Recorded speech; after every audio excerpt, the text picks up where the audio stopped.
Buenas noches, bienvenidos. Semana de Congreso, definitivamente.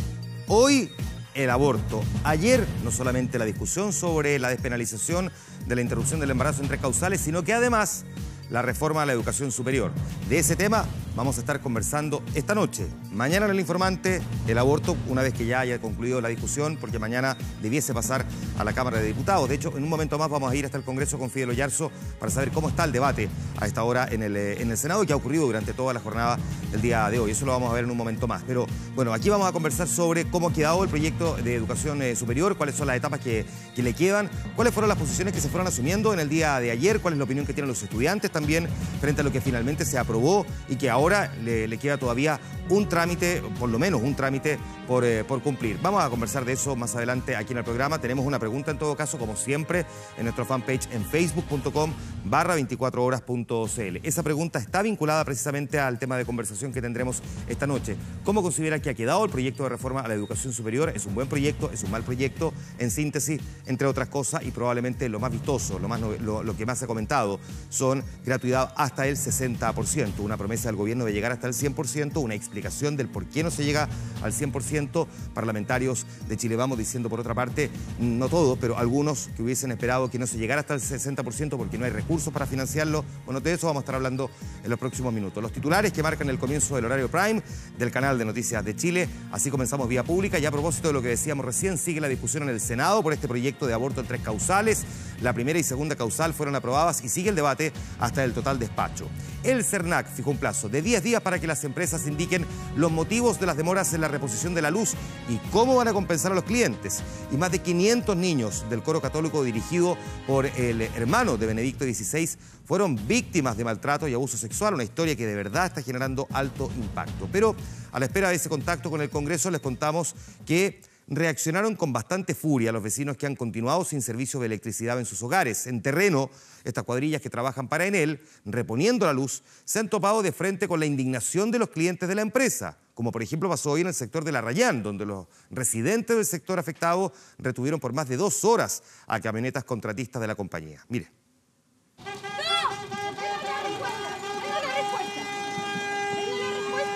El enojo de los vecinos se desató al ver que los contratistas de Enel no lograron reponer el suministro de energía eléctrica y las emprendieron contra ellos. Durante 2 horas, los residentes de este sector de La Rayán bloquearon el paso de la cuadrilla de operarios con vehículos, ramas y arbustos. ¿Con quién se puede hablar? Con Enel. Sí, ¿ustedes quién se atienden? Minutos antes, los mismos vecinos ya se habían enfrentado a otros subcontratistas de Enel. ¿Cómo le pegaste? ¿Cómo le pegaste? Tú tenés que ir a buscarme porque te voy a denunciar a Carabineros. Pero no voy a buscarlo, matón. No, usted no se meta en esto, amiguita. Ustedes nada quieren ustedes en esto. Llaman a los Carabineros, pues, guatón. Me querían agredir, pues. Solución no hemos tenido ninguna. Llevamos más de 73 horas sin energía eléctrica y acá la mayoría de las casas necesita energía eléctrica tanto para agua, calefacción, sanitario y también la que es red de alcantarillado. No tiene cómo calentarse, acá hace menos 8 grados en la noche, entonces yo tengo 2 niños asmáticos y tuvimos que poner una estufa a parafina porque no había otra opción y fuimos a ver a la gente que está en una toma fuera de nosotros, nadie los ha ido a ver. Lo que más nos indigna es que no hemos visto absolutamente a nadie de Enel haciendo absolutamente ningún trabajo. Queremos una solución, queremos que por favor vengan a arreglar, a limpiar, a arreglar los cables, que se solucione, porque no podemos estar un día más sin ducharnos, sin nada, no podemos comer. Los llamados a la compañía son infructuosos. Camino al refugio, estamos todos sin luz hace 75 horas. Ya, yo voy a dejar en nuestros registros la condición en la que usted se encuentra. O sea, tú solo me estás llamando para dejar un registro. Correcto. Insólito, ¿no? En el sector más inmediato a este condominio en La Rayán hay un centenar de casas. Según el municipio de Lo Barnechea, hasta la tarde de este martes, unas 2000 personas continuaban sin energía eléctrica en la zona afectada. Había enojo con la empresa, también con las autoridades. Cuando necesitan el voto, se comunican todos los días. Y cuando nosotros lo necesitamos a ellos, mandó un comunicado ayer diciendo, tengan entereza moral, ya vamos a hacer algo, y eso sería. Y las cosas nuestras se nos echan a perder, los alimentos no los podemos guardar. ¿Cómo me pagan todo lo que tengo en el refrigerador? todo se me echaba a perder. Todo, o sea, ¿qué hago yo? En el municipio sostienen que Enel no ha cumplido con los acuerdos ni ha entregado siquiera la información básica. Nosotros no solo hemos hecho llamados desde el sábado en la madrugada, nosotros hemos ido a las oficinas de Enel 2 veces. Estuvimos con ellos el domingo en la tarde, volvimos a ir a sus oficinas ayer, se comprometen a entregarnos información que no mandan. Acusan incumplimiento de contrato y falta de servicio. Los indignados vecinos, por su parte, reclaman que no quieren pasar otro día en las mismas condiciones, sin luz y, por consiguiente, sin calefacción ni agua. ¡Te grabé! Soy una persona mentiroso. Tengo grabado. Se encerraron en el auto.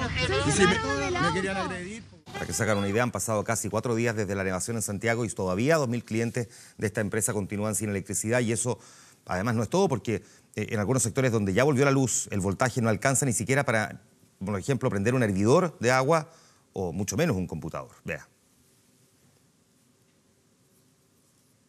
Usted fue súper mal educado con nosotros. Le dije que nosotros no tenemos directamente comunicación con Enel. Nosotros tenemos directamente comunicación con la... jefe. Pero eso, es una empresa contratista. Jefe del departamento tiene comunicación. No tiene cómo comunicarse, que es una respuesta idiota, típico de una persona que no quiere solucionar las cosas. Mal lo están pasando los integrantes de las cuadrillas. Han puesto la cara en terreno por los reiterados problemas de las compañías eléctricas que en al menos 2.000 hogares han significado más de 80 horas sin luz. Acaban de agredir a un compañero. ¿Quién lo agredió?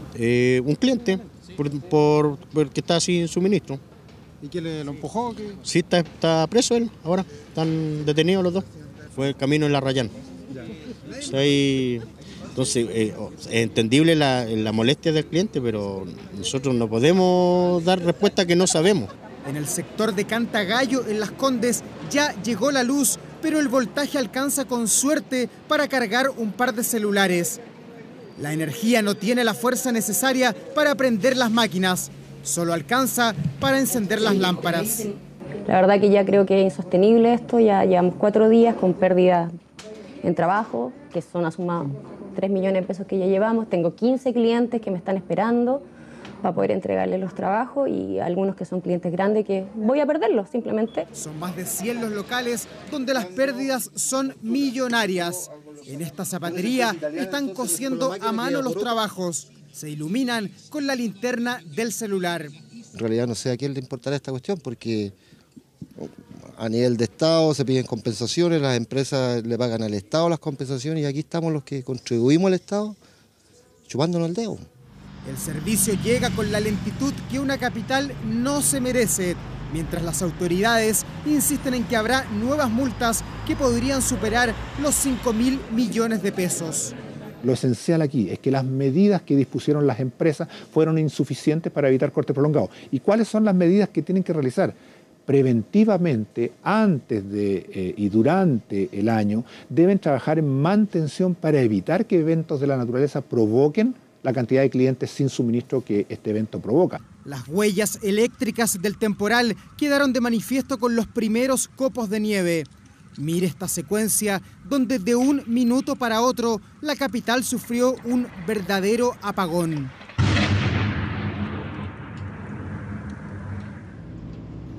En las calles ya son 6 los municipios que patrocinan y miles los usuarios que han firmado para demandar colectivamente a Enel y CGE. Están prestando un pésimo servicio y nos vemos todos afectados. Pienso que es un abuso ya contra la gente. No tuve ni agua ni luz hasta ayer a las 8 de la noche. Ellos no tienen ningún escrúpulo como para discriminar la situación de las mismas personas cuando no pueden pagar. Sin embargo, ellos tienen esta actitud, como dije, negligente. Nosotros tuvimos una emergencia ayer, los solicitamos la presencia de ellos, no llegaron. La Ley de Protección al Consumidor y la Ley General de Servicios Eléctricos. Ambas podrían ser invocadas para exigir compensaciones. Por ahora lo único claro es que el CERNAC fijó un plazo de 10 días para que las empresas indiquen los motivos de las demoras y cómo van a compensar a los clientes. Seguimos trabajando con más de 700 personas en terreno, con 196 cuadrillas y queremos decir que desde el punto de vista principal la emergencia provocada por esta gran nevazón está controlada. Yo descarto absolutamente que haya algún tipo de ahorro y menos un incumplimiento respecto de nuestras obligaciones de mantenimiento y mantención y de prevención. ¿Tendrán las empresas eléctricas los repuestos necesarios? ¿Existirá el número de cuadrillas suficientes para enfrentar las emergencias? ¿Era mejor la empresa cuando se llamaba Chilectra? Las investigaciones ya están en curso y son miles los clientes que ahora esperan las conclusiones. Bien, vamos con el tema del que estábamos comentando al comienzo cuando presentábamos nuestros titulares. El Senado aprobó 2 de las 3 causales del proyecto que despenaliza el aborto en ciertos casos, la que alude al riesgo de la vida de la madre y también la de inviabilidad fetal. La discusión es qué ocurre con la tercera causal referente a la interrupción del embarazo en caso de violación. Vamos a conversar con Fidel Oyarzo, nuestro periodista que ha seguido muy de cerca este intenso debate que se encuentra en el Congreso en Valparaíso. ¿Cómo estás, Fidel? Te vemos, buenas noches. Hola, muy buenas noches, Juan Manuel. Bueno, ha sido una jornada extenuante, agotadora, pero muy significativa porque lo que se está votando no es menor. El proyecto de ley de aborto terapéutico en 3 causales avanza lento, pausado, pero avanza. Sobre todo una vez que quedó despejado en sesiones tanto de ayer como de hoy, un total de 8 horas de discusión, despejado el tema de la indicación, la famosa indicación del presidente del Senado, Andrés Saldívar. Finalmente ella fue desestimada por los legisladores y ahí se entró al curso del debate propiamente tal de las causales de aborto terapéutico. Se aprobó con votos contundentes, 20 votos a favor y 14 en contra, la primera causal, la causal que establece que se despenaliza el aborto en caso de riesgo de vida de la madre. Y hace no mucho rato se aprobó la segunda causal por 19 votos a favor, 14 en contra, la causal que establece por inviabilidad fetal de la guagüita. Ahora, lo que se está discutiendo ahora, y que un poco la madre de todas las batallas en esta discusión, es qué va a pasar con el delito de violación. Vamos a ver, la votación podría ser muy estrecha, pero escuchemos parte del debate, Juan Manuel. Yo no hubiera tenido duda de votar en contra, ninguna, porque no soy partidaria del aborto. Pero estamos en 3 situaciones que ponen al límite a una mujer, muchas veces a una familia. Yo creo en Dios y creo que Dios da y quita la vida. Es lo que yo siento, son mis convicciones. ¿Por qué tengo que cambiar? ¿Cómo puede existir un pensamiento político en Chile que no le concede derecho a las mujeres a decidir ni siquiera cuando hay una violación? Nos cuesta tanto comprender de que aquí digan que la mujer tiene derechos y que el niño que está por nacer no tiene ningún derecho. ¿Cómo se puede entender que alguien a rajatabla señale que un embrión es igual que una mujer, que es un ser humano completo? Pero aquí tenemos una diferencia extraordinariamente de fondo con ustedes, porque el que está por nacer es una persona que está en proceso de evolución para nacer. Nosotros preferimos el derecho a la vida. Bien, gracias. Perdón, senador. Quería salir en cámara el senador Lagos Ver, Juan Manuel. Bueno, el ánimo no, se ha echado a perder acá en el Congreso Nacional. Bueno, como te decía, lo que nos decían a los senadores Coloma y Lagos Ver, que quedan más o menos como 3 horas y media de debate, porque no solamente se tiene que votar la causal de violación, sino temas importantes y relevantes en esta iniciativa, como el tema del acompañamiento, el tema de la famosa cláusula de conciencia. Pero la idea es que en el transcurso de esta madrugada el proyecto sea despachado por el Senado a la Cámara de Diputados. De hecho, la Cámara está convocada a partir de las 10:30 de la mañana para despachar esta iniciativa. Juan Manuel. Sí, Fidel, a ver, primero despejemos algunas cosas. Antes de avanzar a lo que debería ocurrir en las siguientes horas. Nosotros conversamos más temprano por teléfono. Sí. Fidel Oyarzo va a ser parte importante también del programa El Informante que vamos a tener mañana, que va a tratar este tema, entre otras cosas. Me decía, hay personajes aquí que han sido claves dentro del Senado. Sí. ¿Cuáles dirías tú que han sido relevantes? Uno, sabemos, es Andrés Saldívar y podríamos comentar un poquito el porqué. Sí. Otro, entiendo, Lili Pérez. A ver, vamos por partes, vamos uno por uno.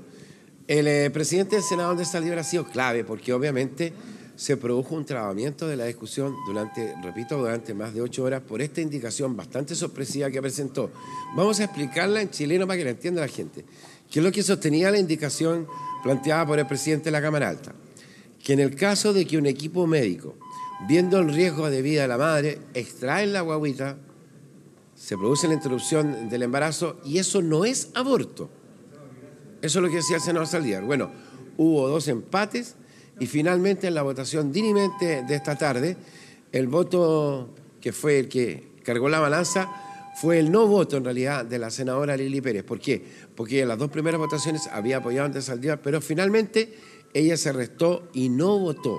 Le preguntamos por qué no votó a la senadora Pérez. Ella dijo porque ella esperaba que después de 2 empates el gobierno hubiera podido establecer un acuerdo con sectores políticos, incluido Andrés Saldívar, para establecer una nueva redacción. Como ello no ocurrió, ella finalmente se restó. Fidel, bueno, ¿sí? Sí, es que lo que pasa es que la duda que quedó instalada es que la presentación que hacía el senador Andrés Saldívar, que básicamente entiendo recogía una moción parlamentaria que es antigua, es como del 2011, planteaba en el fondo, no podemos despenalizar lo que no está penalizado. Claro, pero no todo el mundo lo entiende así, porque si no, no tendríamos un proyecto de ley para despenalizar en esta causal. Es decir, hay una convicción legislativa y además del Poder Ejecutivo de que efectivamente... ¿y por qué, lo que se decía también y se cuestionaba al senador Saldívar, ¿y por qué presentarla ahora? Claro, antes de llegar a eso, claro. El tema es, si se presenta un proyecto es porque efectivamente está considerado en el Código Penal un castigo si es que se interrumpe el embarazo. Entonces, la duda que quedaba era si lo que él pretendía en el fondo era votar todo el proyecto, porque decían, si cambiamos esta parte del artículo del proyecto, se caen tantas páginas del proyecto que se cae el proyecto entero. Bueno, eso es lo que se decía de parte de algunos parlamentarios, no de todos. La mitad del Senado estimaba que si se aprobaba la indicación del senador Saldívar, se caía literalmente la parte medular del proyecto. Ahora, ¿por qué lo presentó? Eso fue muy compleja la discusión, además fue muy jurídica. Sí, duró 5 horas y media. ¿Por qué lo presentó a última hora? Digo, sabemos que Andrés Saldívar no es partidario de la ley. Yo le pregunté al senador Saldívar por qué la presentó ahora, en la última fase, me dice, porque es el minuto que correspondía en la discusión del Senado. Tiene razón. Pero bueno, pero ese tema de la indicación del senador Saldívar no estaba en la discusión pública hace 48 horas. Ya, y por último, Fidel, entonces, la discusión va a continuar esta noche hasta el total despacho. Total despacho. Esto sigue sí o sí, aunque sean las 4 o 5 de la madrugada. ¿Por qué? Porque están vigentes las urgencias del gobierno que no han cambiado y mañana la sala plenaria de la Cámara de Diputados tiene que ver esto. Y, ojo, una vez que la Cámara de Diputados lo despache y lo apruebe, el Congreso Nacional daría por cumplida su labor y ahí viene la labor del Tribunal Constitucional porque los parlamentarios de Chile Vamos han señalado que se van a ir al Tribunal Constitucional. Ya, algunos sostienen que es como la tercera Cámara, pero bueno. Sí, no se me vaya tan rápido, si no estamos apurados. No, yo no estoy apurado. Hoy tengo todo el tiempo, mira, la cantidad de horas que llevan este tema, la cantidad de déjame preguntarte otra cosa. ¿Sí? Tú dices, ¿se aprueba hoy en el Senado o esta madrugada hasta que termine la tramitación? Podría ser a las 4 de la mañana, podría ser... 5 de la mañana. Y pasa a la sala completa de la Cámara de Diputados. Pero tú dices, cuando la Cámara de Diputados lo apruebe, entendamos un poquitito, la Cámara de Diputados uno ya asume que lo va a aprobar y que el trámite ahí va a ser mucho más corto. Sí. Lo que pasa es que el voto determinante, la sala plenaria determinante, donde están los pesos pesados aquí en la película, esa es la Cámara Alta. Entonces, si ya el proyecto de ley de aborto terapéutico logró sortear la valla mayor, que en este caso es la Cámara Alta. Perfecto. Obviamente los diputados no van a insistir en otro predicamento, que es un poco el planteamiento que tiene el gobierno. Ahora, ojo, si eso llegara a ocurrir, en que la Cámara de Diputados eventualmente pudiera rechazar los cambios establecidos por el Senado, el proyecto se va a comisión mixta y ahí tenemos para rato. Ahí sí tenemos para rato. Pero no está previsto, ¿ah? No. Sí, una última cosa. Como es evidente que si el proyecto se aprueba, hay parlamentarios de Chile Vamos que van a recurrir al Tribunal Constitucional. Sí. Corrígeme si me equivoco, pero en las próximas semanas hay un cambio en el Tribunal Constitucional donde es. asume un nuevo miembro, Iván Arostica, ¿no? Y entiendo que él tiene una posición que más bien se interpreta como contraria a la ley de aborto y por lo tanto, por eso habría un interés en conseguir que la discusión se zanje ahora para que llegue ahora al Tribunal Constitucional y no con ese nuevo presidente. Podría ser, hablemos en chileno, sí. Esa podría ser la madre del cordero. Ok. ¿Por qué tanto apuro? Si Bien, llevamos pues. años en esto. No lo sea. Sí. Pero mira, ya estamos. Es importante que este tema valórico finalmente quede zanjado, porque son temas valóricos de larguísima discusión, porque independientemente de la tramitación de este proyecto presentado por la presidenta Bachelet, este tema del aborto terapéutico, el del matrimonio homosexual, son temas que llevan más de 20 años. Son temas muy profundos, son temas que marcan a las sociedades, son temas que marcan para dónde va un mundo y además, claramente acá, por lo menos en el Senado, aquí hay como 2 Chiles, que piensan de manera totalmente distinta. Perfecto. Pero para eso es la democracia y esto se tiene que sacar con los votos. Ahora, ¿qué es lo que no quería, o no quiere, perdón, porque no ha terminado el gobierno? Que este proyecto pase para otro gobierno.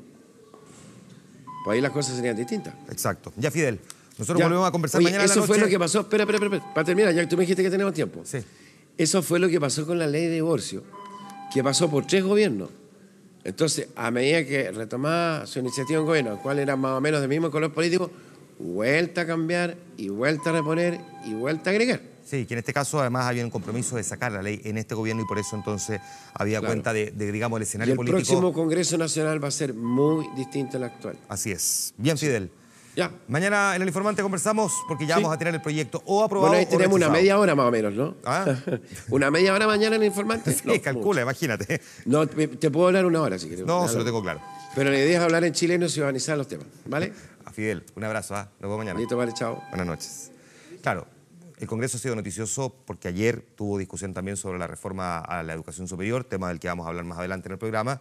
Esta mañana porque también realizó su tercera cuenta pública en presencia de la presidenta Bachelet durante una ceremonia en la dependencia del Poder Legislativo en Valparaíso, donde el mismo Andrés Saldívar, presidente del Senado, y Fidel Espinosa, el presidente de la Cámara de Diputados, dieron cuenta del trabajo realizado entre el 1 de julio del 2016 y el 30 de junio de este año.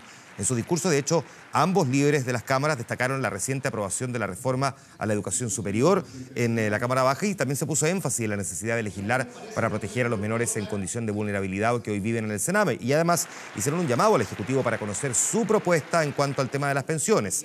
Al término de la cuenta, la presidenta Bachelet realizó un balance de la relación entre el Gobierno y el Congreso en su segundo mandato a cargo del país. Escuchemos. Ha sido una buena relación bilateral.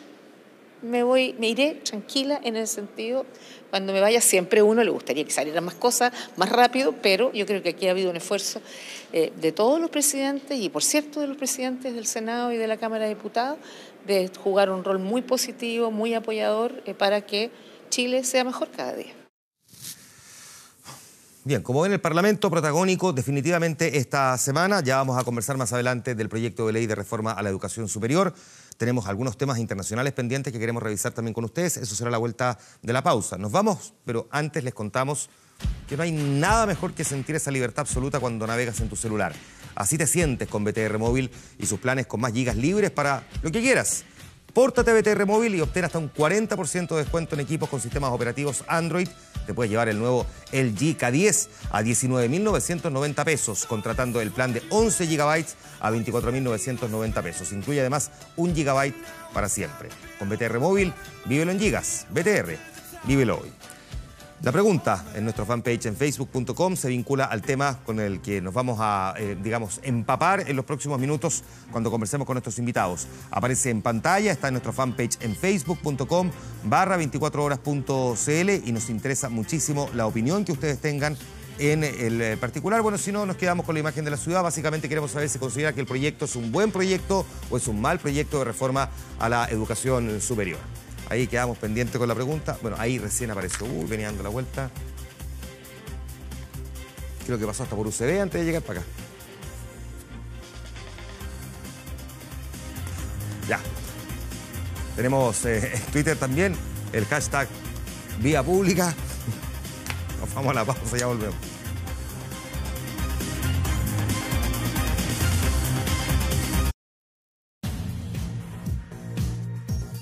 De regreso, por lo menos 500.000 de niños de uno de los coros más famosos del mundo sufrieron maltrato físico y sexual.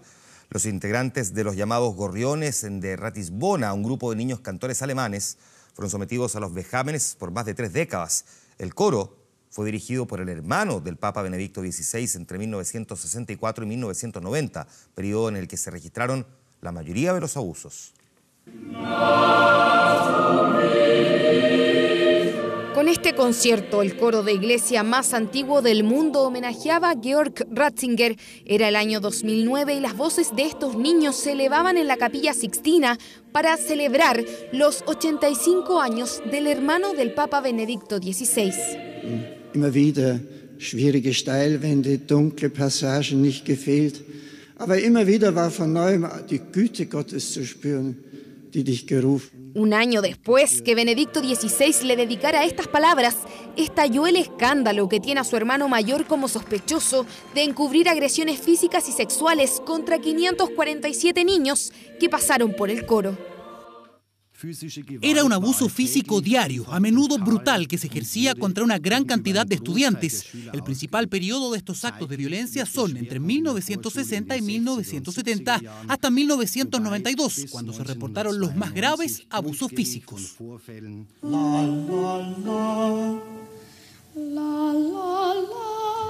Justo en esos 30 años, Georg Ratzinger fue el director de esta institución que además del coro comprendía un jardín infantil y un colegio. Sabía de los abusos, pero miró a otro lado. Eso dice al menos el encargado de la investigación, cuyo informe final se conoció este martes. Estas instituciones fueron descritas por las víctimas como una prisión, un infierno y un campo de concentración. Muchos de ellos describieron este periodo como el peor de sus vidas, dominado por la violencia, el miedo y el desamparo. Según este informe, 500 niños sufrieron agresiones físicas desde golpes a privación de alimentos y 47 fueron víctimas de abusos sexuales, incluyendo violación. 49 de los presuntos autores están identificados. 2 religiosos ya fallecidos son los principales responsables de los delitos que, pese a su gravedad, no serán juzgados porque ya prescribieron. Era una práctica continua durante décadas donde se atormentaron 547 niños que fueron maltratados, abusados y socialmente perjudicados. Ellos están gravemente traumatizados hasta el día de hoy. Georg Ratzinger, ahora de 93 años, insiste en que no sabía de los abusos. Las víctimas recibirán hasta $23.000, pero los investigadores creen que el número de afectados podría ser mucho mayor, superando incluso los 700 casos.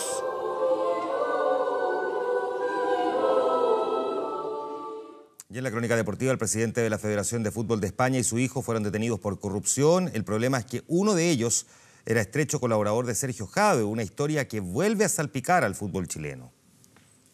Guardias civiles a las puertas de la Federación Española de Fútbol. Investiga a Villar y su hijo por utilizar la federación para lucrarse personalmente con adjudicaciones millonarias a firmas vinculadas a Gorka Villar. Terremoto en el fútbol español. Su presidente Ángel María Villar y su hijo Gorka fueron detenidos por corrupción. Los cargos: administración desleal, apropiación indebida, corrupción entre particulares, falsedad documental durante el mandato de Ángel María Villar. Un presidente que se ha perpetuado por más de 28 años al mando del fútbol español. Su hijo Gorka, asesor jurídico de la Confederación Sudamericana de Fútbol, y el 2014 ascendido a director general. ¿Pero por qué un dirigente español tuvo tanta influencia en el fútbol sudamericano? La razón: su estrecho vínculo con Sergio Jadue. Y era un asesor permanente de la Federación de Fútbol de Chile en los tiempos de Jadue. Y no solo fue asesor, en su rol de abogado defendió a Claudio Borghi cuando al mando de la selección chilena fue sancionado con 5 partidos por supuestos dichos racistas. El Vichy aclara que jamás vio a Gorka Villar y que fue un abogado puesto por la Federación de Fútbol de Chile. La verdad que no he tenido afortunadamente ningún contacto con él personalmente, no lo conozco. Harold McNichols, expresidente del fútbol chileno, conoce bien a los Villar y parece no sorprenderle los últimos acontecimientos que viven en España. Ángel, la última vez que lo vi fue, me acuerdo, aquí en Estados Unidos, en Miami. Yo creo que fue el año 2013 y él me hizo ver lo inapropiado de algunas declaraciones que había hecho. Me dijo que si seguía haciendo declaraciones seguramente iba a tener problemas. Desde Nueva York, McNichols recuerda un hecho que le llamó la atención de Gorka y su relación con Jadue. A Gorka me lo presentó su padre, me pidió si le podía presentar dirigentes del fútbol sudamericano. La última vez que supe de él, estaba en Santiago, le escribí para tomarnos un café y me contestó: prefiero que no, porque seguramente Sergio, por Sergio Jadue, se va a enojar si sabe que estuvimos juntos. Pero fue hace un año que el ex seleccionado paraguayo José Luis Félix Chilaver denunció a Gorka Villar públicamente en una entrevista con Radio Marca. Y Gorka Villar es el cerebro de esta mafia corrupta, es el sinvergüenza mayor que existe dentro de esa cofradía en la Conmebol, porque él es el cerebro de todo, él es un participante a fondo, él es cómplice de todos estos actos de corrupción, todos estos dineros sucios que han agarrado y que por eso están todos presos. Y el tiempo le dio la razón a Chilaver. La cúpula de la Conmebol está presa y el propio Jadwe está a la espera de una condena en Estados Unidos y requerido también por la justicia chilena. Nunca se presenta nadie contra usted. Que nadie se quiere presentar porque piensa que igual va a perder. Un mandamás del fútbol español que no solo pudo instalar a su hijo en la cúpula del fútbol sudamericano, sino también en la Federación Chilena. Lo que yo tengo la impresión que aquí lo que había era una red de contactos para intentar manejar partidos, organizar partidos, vender derechos de televisión. Órdenes de detención, allanamientos a oficinas, una historia que ya conocimos en Chile con Jadwe a la cabeza, el mismo que tuvo por años como asesor a Gorka Villar, una pieza clave en un entramado que salpica nuevamente al fútbol chileno. Con esta historia, triste historia por lo demás, nos vamos a ir a la pausa. Ya hablamos de educación a la vuelta y de la aprobación ayer en la Cámara de Diputados del proyecto de reforma a la educación superior. Si hoy ha sido la discusión sobre el aborto, ayer, bueno, también lo marcó, pero en el Congreso estuvo muy presente el debate sobre la reforma a la educación superior y finalmente lo que ocurrió en la Cámara, donde se terminó por aprobar. ¿Qué escenarios vienen ahora y cómo están evaluando los distintos actores este proyecto? Lo vamos a conversar con algunos de ellos, porque supuesto que esto tiene multiplicidad de representantes. ¿Quiénes están con nosotros? Mario Sobarzo, académico del Departamento de Filosofía de la Universidad de Santiago, experto en educación. Bienvenido, buenas noches. Gracias. Ernesto Treviño, el director del Centro para la Transformación Educativa Centro UC. Gracias por estar aquí, bienvenido, buenas noches. Buenas noches. Está con nosotros Matías Gómez, investigador de Política Educativa de Educación 2020. Gracias por estar aquí, bienvenido, buenas noches. Buenas noches. Y también Sofía Barahona, presidenta de la FEUC. Gracias por estar aquí, bienvenida. Buenas noches. Muchas gracias, buenas noches. Voy a comenzar contigo, Matías. ¿Cómo dirías tú que finalmente el proyecto, desde que entra hasta que sale, qué evaluación le darías tú a este proyecto? Bueno, ha sido un proceso complejo porque en realidad ha sido bastante largo. No solamente el trámite legislativo, sino que en realidad esto se viene discutiendo desde mucho antes. Entonces, en realidad ha sido complejo. De alguna manera lo favorable, lo positivo hoy día es que se aprueban algunos aspectos relevantes que tienen que ver sobre todo con ordenar hoy día cómo funciona el sistema de educación superior, que ha estado varias décadas entregado a una regulación bastante laxa, donde tenemos instituciones de gran calidad, pero tenemos otras que ni siquiera se están sometiendo a los procesos de acreditación. Entonces, ahí la superintendencia es clave, cambios en el sistema de acreditación, como por ejemplo hacerlo obligatorio, son avances importantes. Son avances que, sin embargo, quedan a medio camino, ¿te parece que son suficientes? Olvidémonos de la gratuidad, que probablemente es lo más vistoso, pero sí, todas estas otras cosas quedaron muy en segundo plano desde el punto de vista del, si se quiere, del debate más masivo, ¿no? Claro. Para nosotros es relevante porque hoy día tenemos un sistema muy diverso, lamentablemente diverso, no en proyectos institucionales, sino que diverso en calidad, y queremos transitar hacia uno que sea bueno en calidad, en general, todas las instituciones. Y ese camino no va a llegar de la nada, sino que lo que tenemos que hacer es buscar mecanismos para que eso pase. Y ahí creíamos que era importante tener una superintendencia que fiscalice, sobre todo el funcionamiento administrativo, financiero, para que no pase, por ejemplo, lo que está ocurriendo ahora, que ciertas instituciones estén cerrando y que eso perjudica a estudiantes, algo que hoy día no podemos asegurar que no vuelva a pasar, por ejemplo, con otras instituciones. Entonces, es relevante ese avance. Pero los grandes pendientes tienen que ver con qué es lo que pasa con el CAE, si se va a modificar o no, que de alguna manera se está comprometiendo, pero para nosotros hoy día es letra muerta en realidad lo que está en el Congreso, ciertos aspectos que tienen que ver con la gratuidad y una carga muy potente, lamentablemente muy potente, de las universidades por sobre las instituciones técnicas. Seguimos hablando del CRUCH, por ejemplo. Ya, perfecto. Yo sé que muchos se estarán preguntando por qué partió con lo otro y no partió con el CAE o partió con la gratuidad. Yo les voy a explicar por qué. Porque cuando los debates no son eternos, si yo parto con eso, probablemente nos vamos a quedar pegados solo en eso y las otras cosas nunca se mencionan y creo que es importante. Ernesto, te hago la misma pregunta porque este proyecto aborda otras cosas además de la gratuidad y ya sabemos, ya vamos a entrar en el debate también sobre lo que ocurre con el CAE. Me gustaría que miráramos esos otros aspectos, lo que tiene que ver con la acreditación obligatoria, en fin. ¿Cómo lo evalúas tú? Bueno, yo creo que el proyecto avanza, como bien decía Matías, en ciertos aspectos de una mayor regulación, estableciendo algunos criterios o estándares de calidad, pero también adolece de fallas en otros elementos, como por ejemplo lesiona en buena medida la autonomía de las universidades, se requiere solicitar una serie de permisos a la autoridad de turno cada año para ver si se pueden abrir nuevos programas o para ver si se pueden ampliar la convocatoria, y eso no está claro que esté sujeto a criterios técnicos, podría incluso estar sujeto a criterios políticos. En el caso de las universidades que accedan a la gratuidad. En el caso de las instituciones que accedan a la gratuidad. Instituciones, porque no son solamente universidades. Exactamente, y por lo tanto, ese es un tema.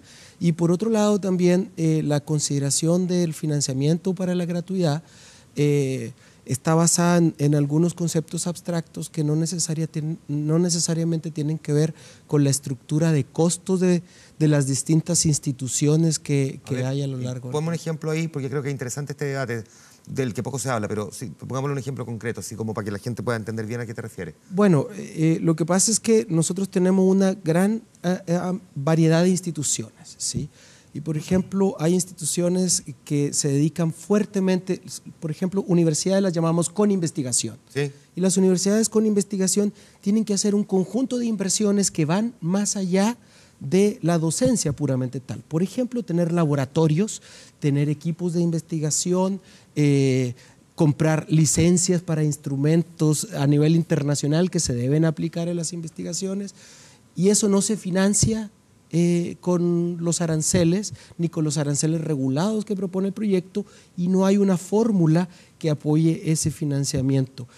En la situación actual, es cierto, todo se financia a través de aranceles, y eso es injusto, pero la manera en que está propuesto el proyecto ahora reconoce únicamente la docencia y desconoce en gran medida este aporte de investigación. Las instituciones de carácter técnico, bueno, también tienen que invertir muchas veces en equipamiento, en insumos para que sus estudiantes puedan practicar durante su educación. Perfecto. Y no necesariamente eso está considerado. Se entiende ese punto. Te hago la misma pregunta, Mario, ya nos vamos a meter en el otro tema de la gratuidad, pero también desde la otra óptica, desde los otros aspectos que acompañaban esta ley.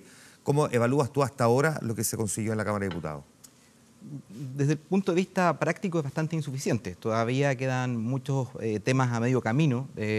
Por ejemplo, cómo se va a regular. Bueno, ya lo dijiste tú, el CAE es una cuestión que... Por eso, dejemos el CAE en la gratuidad. Yo sé porque respecto de las regulaciones hay cosas que faltan. Primero, hay aspectos, por ejemplo, de esta diferenciación entre universidades de investigación e universidades sin investigación, que todavía no es suficientemente claro cuál va a ser el ámbito de transición que va a tener esto. Eso es un primer aspecto. Un segundo aspecto que también queda pendiente es lo que tiene que ver con la regulación del lucro.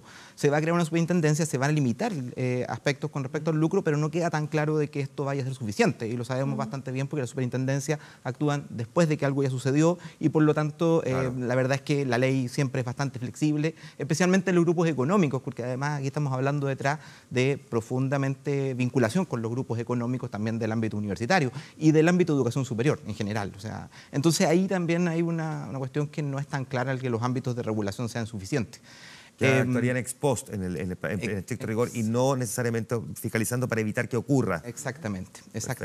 Ahí hay un punto. Hay un punto que es importante, sí. Y también lo otro, bueno, algo que decía también Néstor, que es importante lo que ocurre con las universidades del Estado, con este nuevo Consejo Superior que se va a crear y que va a significar regulaciones en lo que son los proyectos educativos.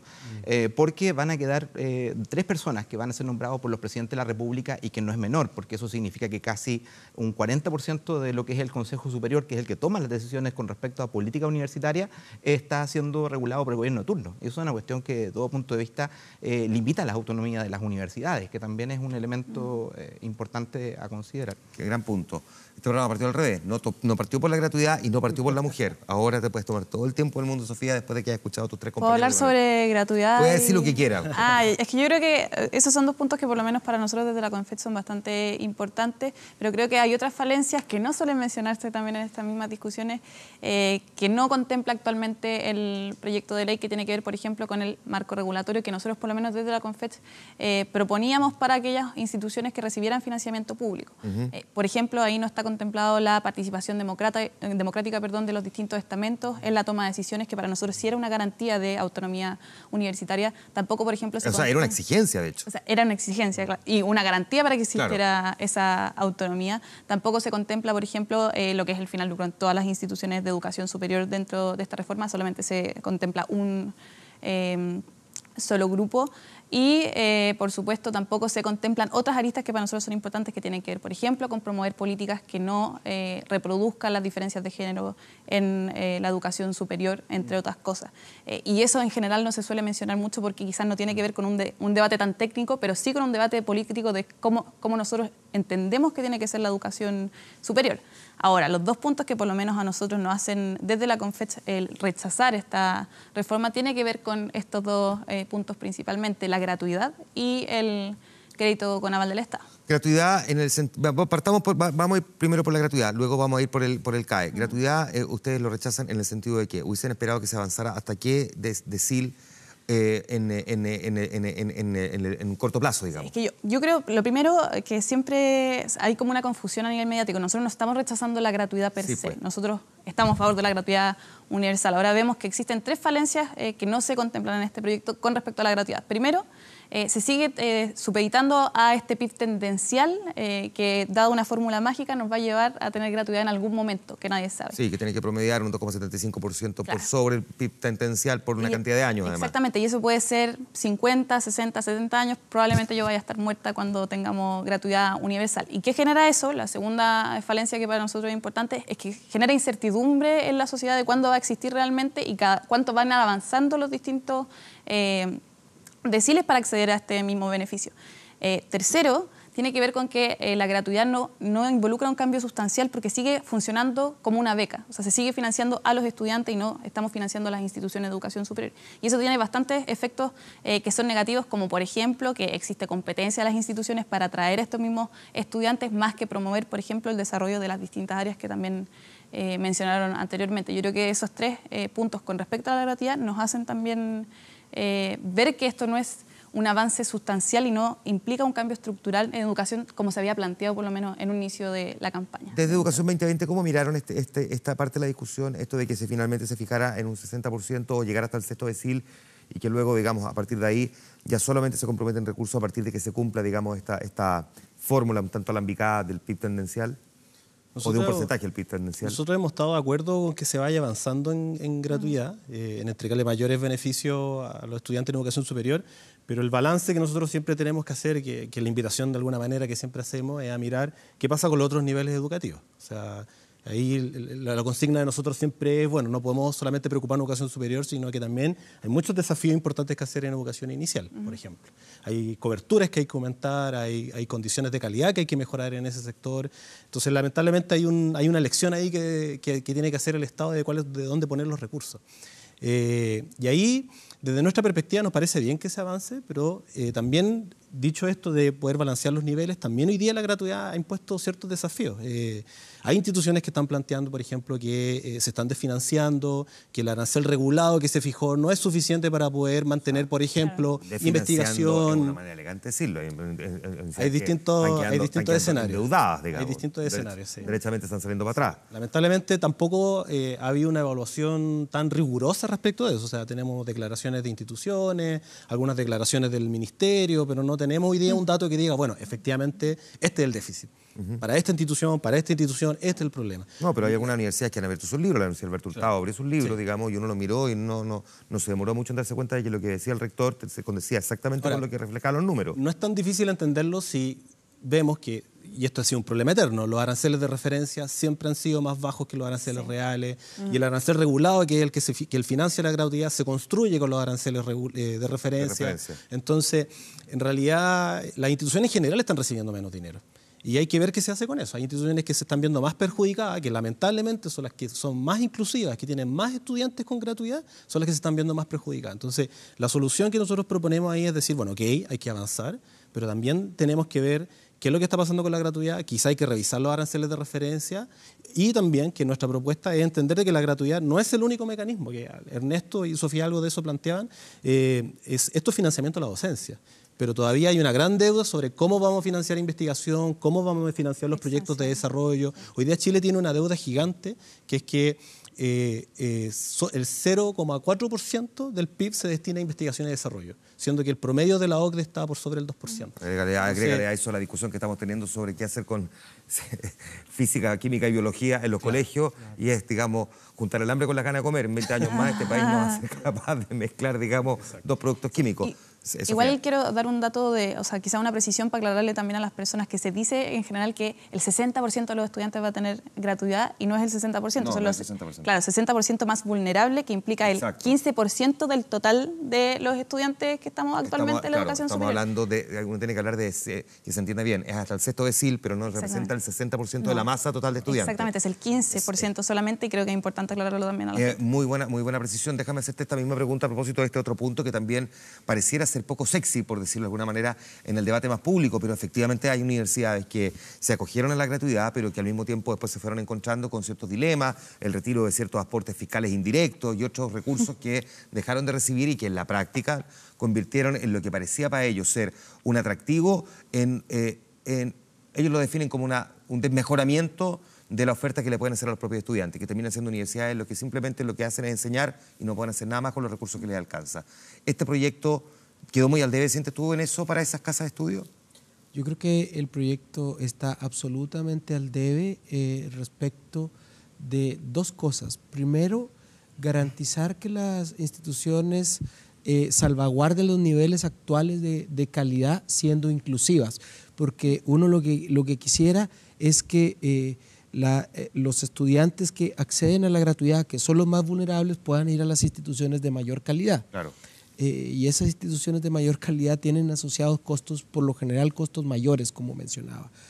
Por lo tanto, queda muy al debe porque se han generado déficits en distintas universidades serias, universidades sin fines de lucro, que han hecho el trabajo continuamente, con mucho tesón, y que vieron en la gratuidad una oportunidad para diversificar su estudiantado y ser más inclusivas todavía de lo que eran.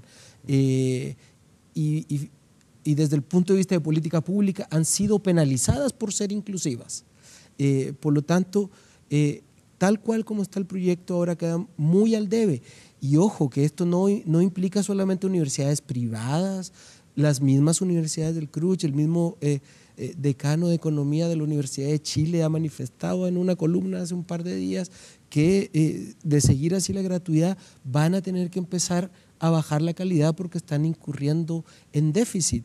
Realmente aquí lo que ha sobrado es un voluntarismo, y lo que ha faltado es una visión técnica de mediano o largo plazo, como ocurrió en la reforma al sistema escolar, en la ley de inclusión, en donde se eliminó el lucro, se elimina el copago, pero hay un periodo de largo plazo en donde se van actualizando los montos. Y se van adaptando, claro. Exactamente, y yo creo que ahí hemos incurrido en una falla bien profunda del diseño de la política pública, y corremos el riesgo de echar a perder instituciones que han trabajado por 20, 30, 50 o 100 años en consolidarse en lo que son ahora. Mario, te hago la misma pregunta también, porque pareciera que universidades que genuinamente consideraban que podía resultar atractivo desde el punto de vista de su proyecto educativo acceder a la gratuidad, se fueron encontrando con estos otros problemas en el camino y hoy día están en este verdadero dilema. No quiero decir que todas, pero es verdad que hay algunas, estas como bien uno dice, sí, uno tiene la certeza que estas son universidades que tienen una misión pública real y que efectivamente igual han puesto, digamos, de alguna manera las luces de alerta. ¿Qué dirías tú respecto de esas universidades? Sí, mira, dos cosas respecto del tema. Yo creo que en primer lugar hay que tener en cuenta que hay un problema aquí porque está dividida la ley. Está dividida la ley entre educación de las universidades estatales y de las universidades del resto del sistema. Claro. Eso en sí mismo empieza a generar conflictos porque tú vas viendo que las dos van avanzando por separado y por lo tanto también las relaciones empiezan a chocar, empiezan a producirse conflictos. Y uno de los principales conflictos tiene que ver justamente con eso, con que nosotros teníamos una petición, o el movimiento social por la educación tuvo la petición de decir que quería un derecho social, que quería que se garantizara la posibilidad de que los estudiantes tuvieran garantizada el acceso a la educación superior bajo un principio de un derecho social. ¿Y qué es lo que terminó por ofrecer el gobierno? Fue la gratuidad, que es una fórmula que está construida bajo modelos de sistema de financiamiento, como decía Sofía, a la demanda, es decir, al estudiante, no al sistema ni a construir un sistema de educación pública que garantice condiciones para que los estudiantes puedan ingresar en gratuidad. ¿Esto qué significa? Que en términos prácticos el Estado hoy día apenas llega al 15% del total de la matrícula universitaria. El 85% restante es privado. Y eso significa en términos prácticos que el financiamiento privado va fundamentalmente a universidades que no queda tan claro. Tú dices las universidades gratuitas que adquirieron este sistema, pero resulta que el principal fondo de financiamiento es el CAE, no es el sistema de gratuidad. Todavía el sistema de gratuidad está en un proceso de desarrollo y para que pueda llegar a implementarse en la totalidad, justamente se supone la voluntariedad del sistema de mercado, se supone que las universidades por sí solas acepten ingresar en este sistema de gratuidad y por lo tanto vamos viendo por una parte un voluntarismo que efectivamente es muy claro respecto de cómo autorregularse por parte del mercado y por otro lado ciertas exigencias que se le empiezan a poner al sistema estatal y que lo obligan justamente a funcionar a veces en competencia con el sistema privado. Me deja el pie entonces para preguntarte, Sofía, ¿cómo se hace la transición para quienes plantean la eliminación del CAE en este proceso, digamos, de acomodo? Porque no es que el CAE lo puede hacer de un día para otro, porque aquí hay ajustes, digamos, financieros que hacer, que no son menores. Estamos hablando de grandes cantidades de recursos al mismo tiempo. Sí, nosotros lo que por lo menos desde la Confeche hemos venido planteando es que tiene que existir, a medida que se está avanzando en gratuidad, porque insisto, que no queremos la gratuidad de aquí a mañana, un crédito transitorio que cumpla con algunas condiciones muchísimo mejores que las que tiene el crédito con aval del Estado actualmente. Y esa te puedo mencionar alguna. Una tiene que ver, por ejemplo, con que no solamente se cubra el arancel referencial, sino que el arancel real, porque si no estaríamos obligando igual a los estudiantes a tener que acceder a otro tipo de financiamiento. Para poder pagar el diferencial, claro. Exactamente. Por ejemplo, tampoco que uno de los requisitos sea el puntaje de PSU, porque si no los estudiantes que tienen peor puntaje de PSU no pueden acceder a este tipo de crédito. El mínimo para nosotros, por lo menos, es que se quite a la banca privada de este mismo sistema, pero que yo creo que sea un acuerdo más o menos transversal. Eso es bastante transversal. Déjame ir al primer punto. ¿Cómo garantiza uno que si efectivamente el financiamiento es el arancel real y no arancel referencial, que las instituciones digan, bueno, como paga el Estado, voy a cobrar lo que quiera, entonces? No, porque ahí está el... ¿Cómo regulas tú el arancel real? Es que yo creo que ahí está el punto. Yo creo que acá puede haber algunas diferencias. Yo creo que es positivo que exista un control del crecimiento de los aranceles.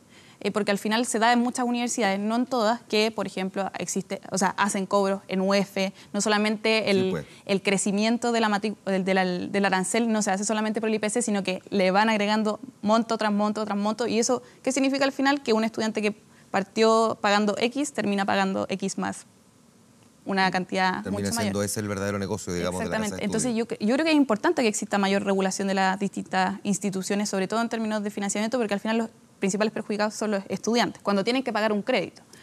¿Qué se hace? Te hago la misma pregunta, ¿qué se hace con el CAE entonces, hoy día, en ese escenario? O sea, hay que reemplazarlo, esa es nuestra eliminarlo como lo conocemos, esa ha sido de alguna manera nuestra consigna. O sea, eliminarlo como lo conocemos, es decir, sacarlo de los bancos, claro, que no tenga tasa. Eso se puede discutir. En realidad, lo que, por ejemplo, para nosotros lo va a administrar otro, pero va a comprar la misma tasa, le va a cambiar el nombre, digamos. No tiene ningún sentido. Vendría siendo como más o menos la misma fiesta con nuestra música. Claro, o sea, pero el problema no está tan ligado a la tasa, en rigor. El problema de la deuda tiene que ver con que hay aranceles que son muy altos y la gran parte de la deuda la constituye eso. Y hay otro problema con el CAE que es algo más específico, pero tiene que ver con que tú pierdes el beneficio de la tasa al 2% si es que tú entras en morosidad. Y vuelve al 6 y tanto, al 7%. Claro.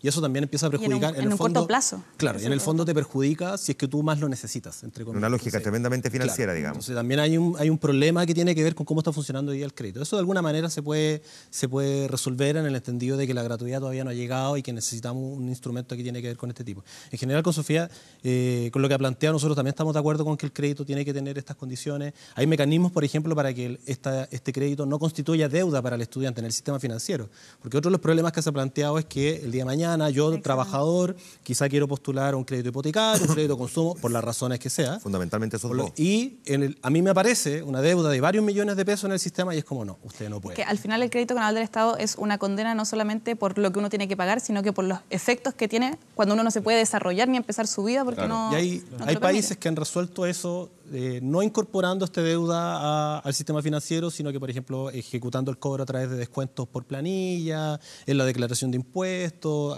Hay mecanismos para poder resolver eso y eso también se podría incorporar acá. Y a mí me parece algo bien relevante, por ejemplo, para evitar de que estos aranceles se disparen, Hay propuestas en el caso también, de que te financien el arancel real, claro, y no el referencial. También hay propuestas que son interesantes en el sentido de que las instituciones sean avales de la diferencia, por ejemplo, entre el arancel real y el arancel de referencia. En el fondo, si una institución dice, bueno, mi carrera es más cara, es porque vale más y yo estoy dispuesto a asumir parte del riesgo de que esa persona, por ejemplo, tenga una menor tasa de empleabilidad o tenga un menor retorno privado.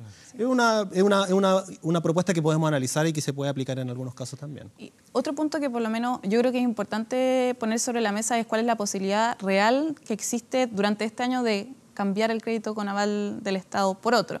Y eso se dio, dada la discusión ayer en la Comisión de Educación, la ministra dijo que el 7 de noviembre se iba a presentar un proyecto alternativo al CAE y por lo menos para nosotros desde la Confech nos parece que eso es un reflejo de que no existen intenciones ni voluntades para presentar un proyecto concreto. Porque... O sea, el 7 de noviembre, ya, tú decías de hecho letra muerta. Letra muerta, exactamente.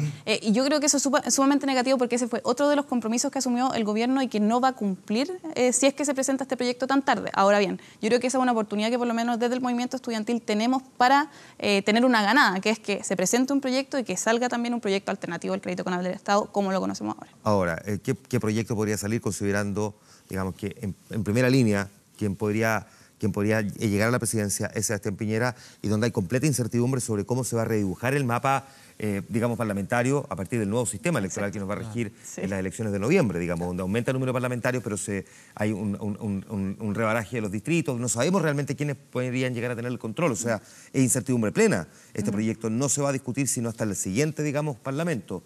¿Cómo se proyecta entonces en una cuestión que es tan sensible? Es imposible pensarlo. O sea, hoy por hoy, así como está la cosa, lo más probable es que esto termine siendo incluso más privatizado de lo que hoy día nosotros estamos viendo. Justamente porque es probable que el Parlamento se redefina y eso va a implicar que las alianzas que van más ordenadas tengan mayor cantidad de representación. ¿Por qué crees tú que el gobierno no tuvo intención de avanzar más rápidamente en este punto? Porque había muchas contradicciones internas en estos aspectos, o sea, ahí habían intereses cruzados al interior del mismo gobierno, o sea, no es menor que una parte del Partido por la Democracia esté participando dentro de instituciones como Laurit, por ejemplo, o que la democracia cristiana tenga intereses cruzados con algunas universidades. O sea, en el fondo, finalmente, lo que tenemos son intereses bancarios, intereses empresariales, intereses religiosos también, ahí están varias congregaciones, más la propia Iglesia Católica metida.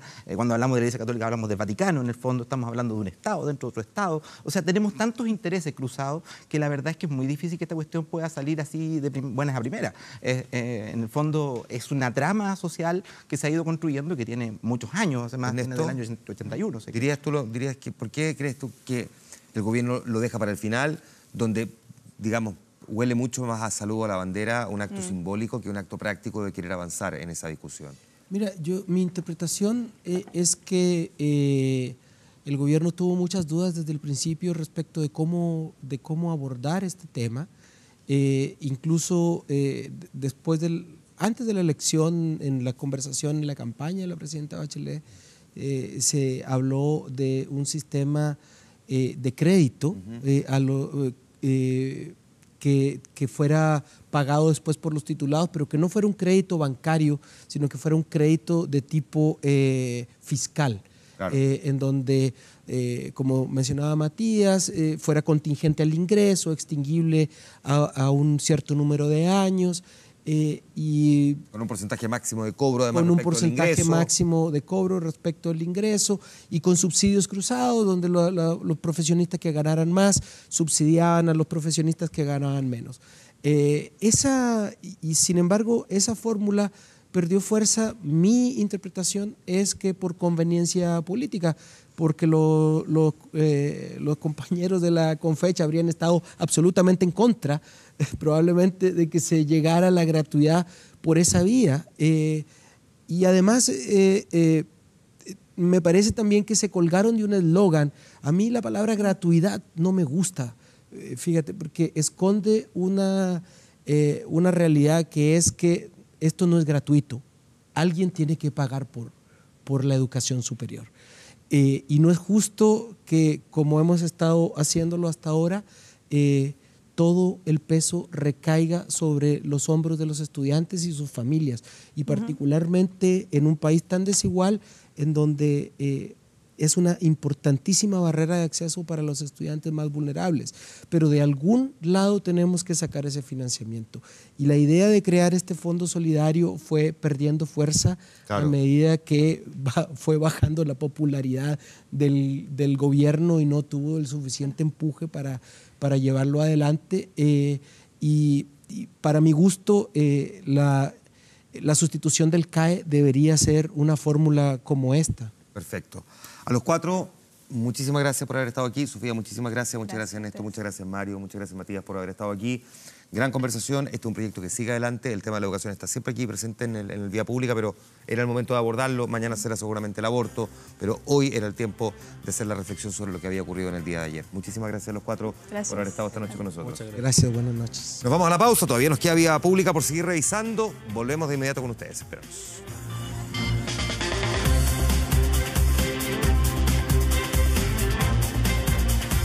Puedes. Entramos en la recta final del programa, como siempre. Primero la respuesta a la pregunta que desde esta tarde tenemos en nuestro fanpage en facebook.com/24horas.cl. ¿Cómo considera que quedó el proyecto de reforma a la educación superior? Y es un buen proyecto, 26%, es un mal proyecto, un 74%. Lo conversamos, programa que va a quedar disponible dentro de breves momentos en 24horas.cl y va a poder revisar los pormenores de la conversación que tuvimos con 4 representantes y 4 miradas sobre este proyecto. A propósito de nuestro portal 24horas.cl, destacamos que Nicolás Maduro convocó a un consejo de defensa después de la amenaza de sanciones por parte de Donald Trump. Vieron que Donald Trump en el día de ayer dijo que si se realiza la Asamblea Constituyente que está convocada por Nicolás Maduro para fines de este mes en Venezuela, el día 30, va a aplicar duras sanciones. Y ahora lo que ha dicho Nicolás Maduro es que Estados Unidos no va a permanecer de brazos cruzados mientras Venezuela se derrumba, según había dicho el presidente norteamericano, y él le responde diciendo que va a convocar un consejo de defensa. A esta hora en Santiago la temperatura llega a los 5 grados 7 décimas y así van a estar los siguientes 2 días. 24 y 25 grados, ambos con 0 grados de temperatura mínima en el centro de Santiago. Temperatura que de a poquitito va a ir subiendo conforme se acerca el fin de semana. Escuchamos a UB40, esta banda que lleva el nombre del formulario del desempleo en Gran Bretaña, que así se llama ese formulario, UB40. Y se escribe V40, famosísima en Chile porque fue el segundo grupo en hacer un concierto masivo con el retorno de los mega recitales. El primero fue Rod Stewart, el segundo fue UB40. Que se presentó también con muchísimo éxito y por lo tanto para los grandes nostálgicos de quienes fueron a esos conciertos a fines de la década de los 80, probablemente esta banda representa algo. Bueno, vuelven, el 8 de octubre se van a presentar en el Gran Arena Monticello.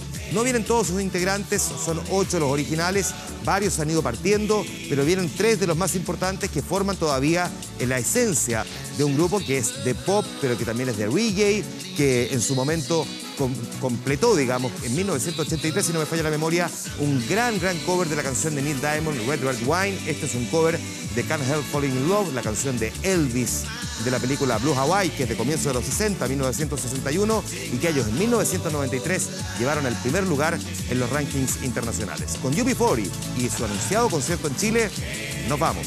Mañana, a esta hora, estaremos al aire con El Informante. Gracias por su sintonía. Buenas noches.